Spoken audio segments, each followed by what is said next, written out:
மற்ற மாநிலங்கள் பார்த்தா இந்த நாடாளுமன்ற தேர்தல்லாம் வந்தால் கூட மோடி அவர்களுக்கு எம்பிக்கள் கிடைச்சிருது, பாஜகவுக்கு கிடைச்சிருது, எம்பிக்கள் கிடைச்சிடுறாங்க.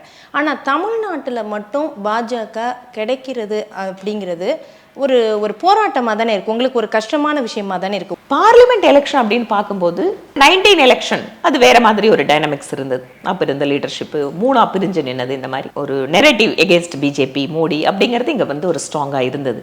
அது பிகாஸ் அப்போ திமுக கண்டினியூஸாக எடுத்த போராட்டங்கள், அவங்க தமிழ்நாட்டுக்கு எதிராக நாங்கள் இருக்கணும்னு திரும்பி திரும்பி கட்டமைக்கிற விஷயங்கள் அது இருக்குது. இப்போ அதிமுக ஒரு ஸ்ட்ராங்கான பார்ட்னர்னு நீங்கள் நம்புறீங்களா? இப்போ 2019 நீங்கள் சொல்கிறீங்க கட்டமைச்சாங்க, அப்போ எதிர்கட்சியாக இருந்த திமுக அப்படின்னா ஆளுங்கட்சியாக இங்கே மாநிலத்தில் இருந்தது அதிமுக.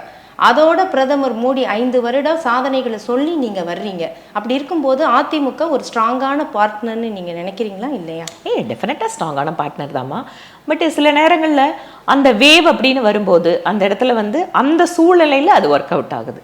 அதனால் ஸ்ட்ராங்கான பார்ட்னர் அப்படிங்கிறதுல எந்த மாற்று கருத்தும் இல்லை. பட் அந்த எலெக்ஷனில் அது ஒர்க் அவுட் ஆகலை.